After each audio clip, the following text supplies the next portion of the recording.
యేసుక్రీస్తు సేవకురాలిగాను అపోస్తరాలిగాను ఉండుటకు పిలువబడిన దానను, సువార్త నిమిత్తము ప్రత్యేకింపబడిన దానను అయిన సిస్టర్ దీప పంచుకొను దివ్యవాక్కు. ప్రియ స్నేహితులారా, ఈనాటి దివ్యవాక్కు కార్యక్రమానికి మిమ్మందరినీ సాదరముగా ఆహ్వానించున్నాము. ఈనాటి మన ధ్యానాంశము, యేసు ప్రభు మన ప్రార్థన వింటాడా? ఆయన సన్నిధిలో ఉండి మన వేడుకోలును అంగీకరిస్తాడా?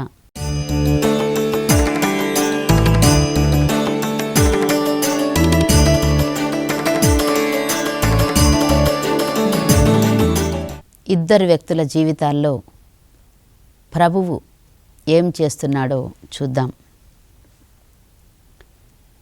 తోబీతు ప్రార్థన చేస్తూ ఉన్నాడు.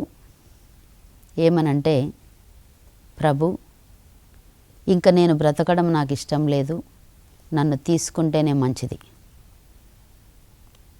ఈ యొక్క లోకంలో ఉండి బాధలు భరించే కంటే నేను తొందరగా చనిపోతే బాగుంటుంది ప్రభువా, నన్ను తీసుకోండి ప్రభువా అంటున్నాడు. అలాగే దైన్య జీవితం జీవించుట కంటే, క్రూర అవమానములు భరించుట కంటే చచ్చుటయే మేలు. ఇది తోబీతు ప్రార్థన. అలాగే సారా యుక్త వయసులో ఉన్న స్త్రీ. తోబీతుకు ఒక కొడుకున్నాడు, తోబియా. చాలా వయసు గలవాడు అతడు ఆ వయసులో, అంటే పెళ్ళి కావలసిన కుమారుడు ఉన్న సమయంలో తోబీతు ఇలాంటి ప్రార్థన చేస్తున్నాడు. అలాగే సారా ప్రార్థన చేస్తూ ఉంది. ఏమనంటే, ఇదిగో నేను బ్రతికి మాత్రము లాభమేంటి? నా ప్రాణములను కొనిపోవుట నీకు ఇష్టం కాదేని ప్రభు, నన్ను ఆదరముతోనైనా చూడుము, ఈ అవమానములను మాత్రము నేనిక భరింపజాలను. ప్రియ స్నేహితులారా, మనలో ఈరోజు ఎవరైనా అలా ఉన్నారా? కొంతమంది వృద్ధాప్యంలో ఉన్నవాళ్ళు ఏం చేస్తూ ఉంటారంటే, నేను చాలా చేశాను నా కొడుకుల కోసము, నా కోడళ్ళ కోసము, లేదా నా కుటుంబం కోసము, అందరినీ నేను పైకి తీసుకొచ్చాను, అభివృద్ధి చేశాను, కానీ ఈరోజు నన్ను పట్టించుకునే వాళ్ళు ఎవ్వరూ లేరు. ఇంకా నేనుండి లాభమేంది, నేను ఇంత చేసి వీళ్ళందరినీ చూసుకుంటా ఉండే కంటే చనిపోయేదే బెస్ట్ అని అనుకుంటున్నారు కొంతమంది. కొంతమంది తల్లులు ఇలా బాధపడుతుంటే, తండ్రులు బాధపడుతుంటే, కొంతమంది పిల్లలు బాధపడుతూ ఉన్నారు. 10వ క్లాసు కానీ ఇంటర్మీడియట్ కానీ కొన్నిసార్లు పరీక్షలు రాస్తూ కూడా వాళ్ళు పరీక్షల్లో ఫెయిల్ అవుతున్నప్పుడు ఇంకా లాభం లేదు, ఈసారి ఫెయిల్ అయితే ఇంకా ప్రభువా, ఇంకా నాకు ఇష్టం లేదు బతకడం. ప్రియ స్నేహితులారా, అయితే మనము ఇదిగో ప్రభువా, నా యొక్క జీవితంను తీసుకో, ఇంకా నాకు ఇష్టం లేదు, నేను బ్రతకడం ఇష్టం లేదు, నేను బ్రతికినా కూడా ఏం ప్రయోజనము, లాభం ఏంటి అసలు, ఇంకా చనిపోతే ప్రశాంతంగా ఉండొచ్చు, ఈ బాధలు చూడాల్సిన పని లేదు, ఈ కష్టాలు చూడాల్సిన పని లేదు, ఇలా జరుగుతుంది అలా జరుగుతుంది అని అనాల్సిన పని లేదు. ఇలాంటి విషయాలు ఈరోజు నీ జీవితంలో ఉన్నట్లయితే ప్రియ స్నేహితులారా, నీవేం చేయాలో దేవుడు మనతో సూటిగా మాట్లాడుతున్నాడు. ప్రియ స్నేహితులారా, చూడండి, తోబీతు ఎందుకు చనిపోవాలనుకుంటున్నాడు, అసలు కారణం ఏందో చూద్దాం. బల్ల మీద చాలా భోజన పదార్థములు కనిపించడం. ఎక్కడంటే, నా భార్య అన్న, నా కుమారుడు తోబియా కూడా నా యొద్దకు తిరిగి వచ్చిరి. 70 నాళ్లకు వచ్చు పెంతెకోస్తు వారముల పండగకు మేము మంచి విందు సిద్ధము చేసుకొంటిమి. నేను భోజనము చేయనెంచితిని. బల్ల మీద చాలా భోజన పదార్థములు కనిపించినవి. నేను నా కుమారుడు తోబియాతో, నాయనా, నీవు బయటకు వెళ్ళి ఒక పట్టణమున ప్రవాసమున జీవించున్న పేద ఇజ్రాయేలీనొకడిని తీసుకొనిరా, అతడు దేవుని పట్ల భయభక్తులు చూపివాడై ఉండవలేను అని చెప్తాడు. ఎందుకంటే వాళ్ళతో పాటు ఆహారాన్ని తినటానికి తీసుకొని రమ్మని చెప్పాడు. నీవు వచ్చి వరకు నేను వేచి ఉందునని చెప్పాడు. తోబియా పేదవానిని వెదకి తీసుకొని రావడానికి వెళ్ళాడు. కానీ కొంచెం సేపట్లోనే తిరిగి వచ్చి తోబీతుతో అంటున్నాడు, నానా నానా అన్నప్పుడు ఏంటి అంటే, ఇదిగో ఒక వ్యక్తిని, మన జాతి వాణిని ఒకడిని గొంతు బీసుకి ఎవరో చంపేసి అక్కడ పడేశారు నాన్న అని చెప్పినప్పుడు, అయ్యో అవునా అని చెప్పేసి వెంటనే అక్కడికి వెళ్ళి శవాన్ని తీసుకొచ్చి దాచిపెడతాడనమాట. దాచిపెట్టి సాయంత్రం నేను ఆ శవాన్ని పాతి పెడతాను. ప్రియ స్నేహితులారా, చూసారు అంటే ఒక వ్యక్తికి ఒక అలవాటు ఉన్నప్పుడు అది ఏ సందర్భంలోనైనా, ఎంత భయంకరమైందైనా, ఒకవేళ అపాయం పొంచి ఉందైనా సరే ఆ పని చేస్తూనే ఉంటారు. ఎందుకంటే అలవాటు, మంచి కానీ చెడు కానీ. ప్రియ స్నేహితులు, ఈ విషయంలో అయితే తోబీత్ ఏం చేస్తున్నాడంటే వెంటనే ఆ శవాన్ని దాచిపెట్టి సాయంత్రం నేను పాతి పెడతాను అని చెప్పేసి సాయంత్రం కాగానే ఆ యొక్క శవాన్ని పాతి పెట్టాడు. పాతి పెట్టినప్పుడు ఇరుగు పొరుగు వాళ్ళు తనను అపహాసం చేస్తున్నారు. ఏమంటే, నీకెంత భయం లేదా? అసలు నువ్వు ఆ నినివే పట్టణం నుండి తప్పించుకొని వచ్చింది కూడా కేవలము ఈ విషయం గురించే. రాజు చంపించిన ఇజ్రాయేలీలను నువ్వు పాతి పెట్టినందుకే నీకు ఈ శిక్ష విధింపబడింది. ఈ శిక్ష విధింపబడుతూనే మళ్ళీ నువ్వు ఇలాంటి ఎందుకు చేస్తున్నావు అని వాళ్ళు అడగడము. అయితే తను మాత్రం ఎలాంటి అంటే ఈ విషయాలు పట్టించుకోకుండా తన పని తాను చేసుకుంటున్నాడు. ఒకరోజు గోడ మీద పిచ్చుకలున్న సంగతి తోబీతు చూసుకోక అక్కడ పడుకున్నప్పుడు ఈ యొక్క ఏమీ కప్పుకోకుండా పడుకున్నప్పుడు తన కన్నులలో పిచ్చుక రెట్ట వేసి కన్ను దృష్టి కోల్పోతాడు. అక్కడ కొంచెం మసకబారిన కన్నులు ఉంటే ఆయన ఏం చేస్తాడంటే వైద్యుల వద్దకు వెళ్తే వైద్యులు ఇచ్చిన మందులు వాడి ఇంకా అసలు పూర్తిగా దృష్టిని కోల్పోతాడు తోబీతు. తర్వాత ఒకరోజు భార్య పనికి వెళ్ళి రోజు వస్తుంది. ఆమె మగ్గం చేసి బ్రతుకుతుంది అనమాట. తనొక్కతే పని చేస్తుంది ఇంట్లో. అయితే ఒకరోజు తోబీతు ఒక సౌండ్ వింటాడు వాళ్ళ ఇంట్లో. ఏం సౌండ్ అంటే మేకపిల్ల సౌండ్ విని భార్యని అంటుంటాడు, ఏమని, నువ్వెంత పని చేశావు, నీవు ఈ విధంగా ఎందుకు దొంగతనం చేశావు, మేకపిల్లని దొంగతనం చేసుకొని వచ్చావా నువ్వు పనిచేసే దగ్గర అన్నప్పుడు తను చెప్తుంది, నేను దొంగతనం చేయలేదు, యజమానులే నాకు బహుమతిగా ఇచ్చారని చెప్తా. అప్పుడు ఆమె అయినప్పటికీ కూడా తోబీతు వినడు.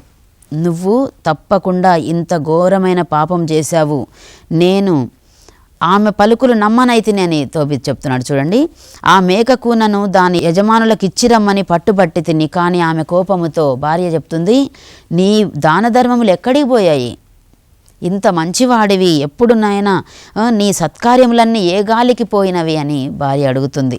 నీ పుణ్యమంతా ఏ వరదన పోయినది, ఇప్పుడు నీ హృదయము నాకు అర్థమైందిలే అని భార్య అన్నప్పుడు తోబీతు ఈ ప్రార్థన చేస్తున్నాడు. భార్య, నన్ను నమ్మడం లేదు, నేను దొంగతనం చేశానంటున్నావు, నా యజమానులు నాకు ఇచ్చారని చెప్పి అన్నప్పుడు అసలు నీ దాన ధర్మాలు ఎటుపోయినాయి, నువ్వెందుకు ఇట్లా చేస్తున్నావు అని అన్నప్పుడు ఈ యొక్క తోబీతు ఏమనుకుంటున్నాడంటే భార్య అబద్ధాలు ఆడుతుంది, నిజం చెప్పడం లేదు. కాబట్టి ప్రభువుకు ప్రార్థన చేస్తున్నాడు. ప్రభు, ఇంతవరకు నీ ఆజ్ఞలను మేము మీరలేదు, కానీ ఇప్పుడు మీరాము, నీకు ద్రోహముగా మేము పాపం చేస్తున్నాము. కాబట్టి ఇప్పుడు ఇంకా నీవు మా పితరులకు వారి పాపములకు తగిన శిక్షను, నాకు నా పాపములకు తగిన శిక్షను విధించితివి, మేము నీ ఆజ్ఞలను పాటింపలేదు. కాబట్టి ఇంక నేను నీ పట్ల చిత్తశుద్ధితో ప్రవర్తింపలేదు. ఎందుకంటే భార్య దొంగతనం చేసిందని ఇంకా బాధపడుతున్నాడు తోబీతు. నీవు ఇచ్చిన శిక్ష సముచితమైనదే, ఇప్పుడు నన్ను నీ ఇష్టం వచ్చినట్లు చేయండి ప్రభు, నా ప్రాణములు తీసి నన్ను ఈ లోకం నుండి తీసుకొని పొమ్ము, నా శరీరం మట్టిలో కలిసిపోవునుగాక, నేను కన్ను మూయుటయే మేలు, నేను పొందగూడని అవమానములు పొంది విచార మనస్కుడనైతిని. కాబట్టి ప్రభు, నీవు ఆజ్ఞ ఇస్తే ఇక నాకు చావు ప్రాప్తించి ఈ వ్యతలన్నయూ తీరిపోవును. నేనును శాశ్వత పదమును చేరుకొందును. కనుక నీవు నా మనవిని త్రోసిపుచ్చకుము. ఇట్టి దైన్య జీవితము జీవించుట కంటే, ఇట్టి క్రూర అవమానములు భరించుట కంటే చచ్చుటయే మేలు. ఈ ప్రార్థనలో ప్రార్థన చేస్తున్నాడు, కానీ అందులో సత్యం ఉందా? ప్రియ స్నేహితులారా, భార్య దొంగతనం చేసిందా? చేయలేదు. కానీ తను భార్య దొంగతనం చేసిందని బాధపడి ప్రార్థన చేస్తున్నాడు.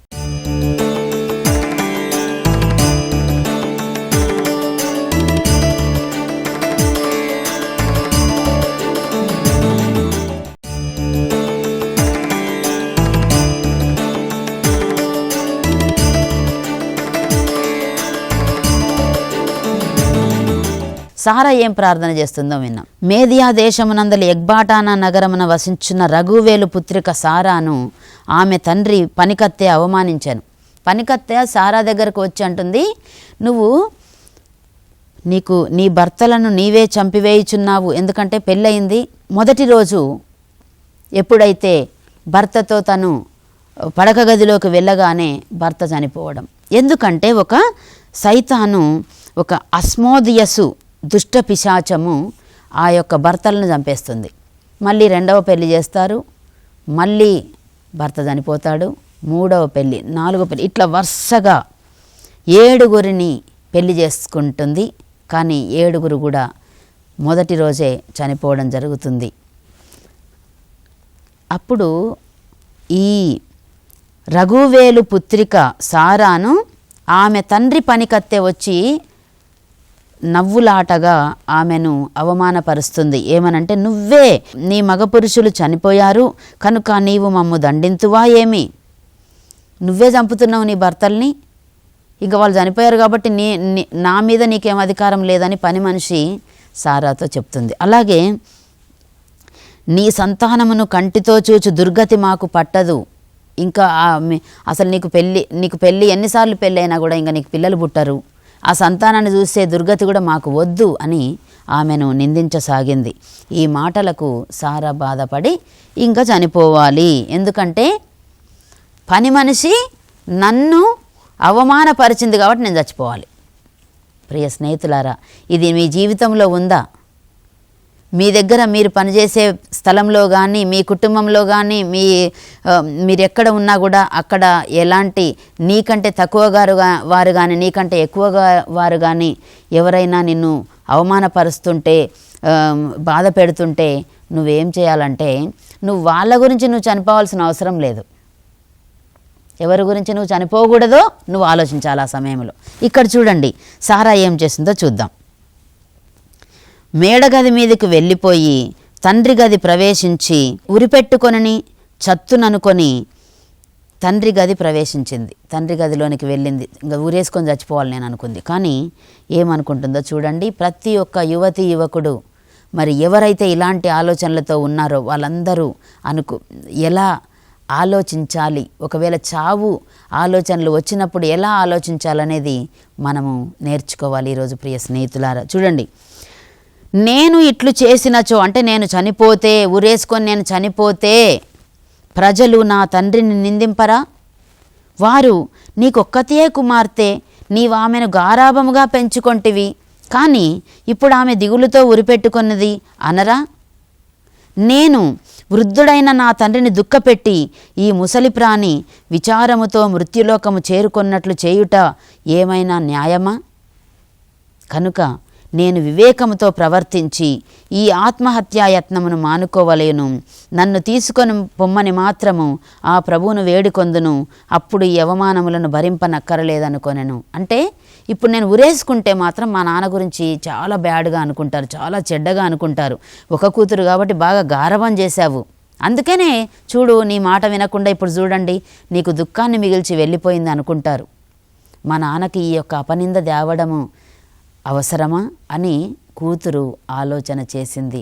ప్రియ స్నేహితులారా, ఎవరైనా ఇలాంటి సందర్భంలో ఉన్నట్లయితే మీరు ఒకవేళ ఆత్మహత్య ప్రయత్నాలు కానీ లేకపోతే ఈ లోకం నుండి ఇంకా చనిపోవాలి అనుకున్నప్పుడు మీరు ఆలోచించాల్సింది అపవాది గురించి కాదు, మిమ్మల్ని ఎవరైతే అన్నారో వాళ్ళ గురించి కాదు, నిన్నెవరైతే ప్రేమిస్తున్నారో, ఎవరైతే నీ గురించి ఎక్కువగా ఆలోచిస్తున్నారో చూడండి, కూతురు తండ్రి గురించి ఆలోచించింది. నా తండ్రి ఎంత సుకుమారంగా నన్ను పెంచాడు, నా తండ్రికి దుఃఖాన్ని మిగిల్చి, అలాగే నేను చనిపోతే సమస్య ఎవరికి? నా తండ్రికి. అందరూ నా తండ్రిని హేళన చేస్తారు, ఆడిపోసుకుంటారు అని అనుకుంది. కాబట్టి ప్రియ స్నేహితులారా, గవాక్షము చెంత నిలుచుండి చేతులెత్తి ప్రభువును ఈ రీతిగా ప్రార్థిస్తుంది. చూడండి ఈ ప్రార్థన ఎంత గొప్ప ప్రార్థనను. దయామయుడైన ప్రభు, నీకు స్తుతి కలుగునుగాక, నీ దివ్యనామం సదా కీర్తింపబడునుగాక. నీవు చేసిన ఈ సృష్టి అంతయు నిన్ను సన్నుతించునుగాక. నేను నీ వైపు కన్నులెత్తి నిన్ను శరణు వేడుచున్నాను. ప్రభు, నీ ఒక్క మాట పలికి నా ప్రాణములు కొనిపొమ్ము. నేను ఈ అవమానములను ఇంక భరింపజాలను. ప్రభు, నా కన్యాత్వము ఇంతవరకు చెడలేదు, ఏ పురుషుడును నన్ను ఇంతవరకు ముట్టుకోలేదు, ఈ సంగతి నీకును తెలియను. అయితే పనామేమన్నది? నువ్వే చంపేస్తున్నావు. నేనీ ప్రవాస దేశమున ఇంతవరకును ఎట్టి చెడ్డ పేరును తెచ్చుకోలేదు, మా తండ్రికి అపకీర్తి కూడా తీసుకురాలేదు. నేను మా తండ్రికి ఏకైక పుత్రికను, అతనికి మరి ఒక వారసుడు లేడు. నేను పెళ్లి ఆడుటకు మా తండ్రి తరపున చుట్టములు కూడా ఎవరూ లేరు. పెళ్లి చేసుకున్న వాళ్ళందరూ చనిపోయారు. ఇంకా ఒకవేళ మా నాన్న తరపున ఎవరు నన్ను చేసుకోవాలన్నా కూడా అవకాశం లేదు నాకు. ఇప్పటికే నా భర్తలు 7 చనిపోయారు. ఇక నేను బ్రతికి మాత్రం ఏమి లాభము? నా ప్రాణములు కొనిపోవుట నీకిష్టము లేదేని. ప్రభు, నన్ను ఆదరముతోనైనా చూడుము, ఈ అవమానములను మాత్రము నేనిక భరింపజాలను. అక్కడ తోబీతు ప్రార్థన చేస్తున్నాడు, ఇక్కడ సారా ప్రార్థన చేస్తుంది. ఇప్పుడు దేవుడు ఈ 2 కుటుంబాలతో ఒక సమాధానాన్ని చూపిస్తున్నాడు ఇద్దరికి కూడా. ఏంటంటే తోబీతు గ్రంథము 3వ అధ్యాయము 16వ వచనము, తోబీతు మరియు సారా చేసిన ఈ ప్రార్థనలను దేవుడు మోక్షపదము నుండి ఆలించెను. అతడు వారికి తోడ్పడుటకు తన దూత అయిన రఫాయేలును పంపెను. తర్వాత ఏం జరుగుతుందంటే, తోబీతు కన్నులలోని పొరలను తొలగించి అతనికి మరలా చూపు దయచేయుటకు, సారా తోబియాలకు పెండ్లి కుదుర్చుటకు, ఆమె నుండి అస్మోదియసు దుష్ట పిశాచమును పారద్రోలుటకు దేవుడు ఆ దూతను, రఫాయేలు దూతను పంపెను.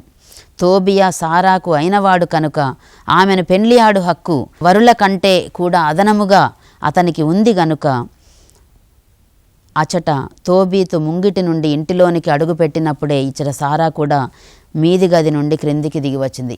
ఆ ప్రార్థన చేసి గది నుండి పై గది నుండి కిందికి వచ్చేలోపు దేవుడు ఆమె మొరను ఆలించాడు.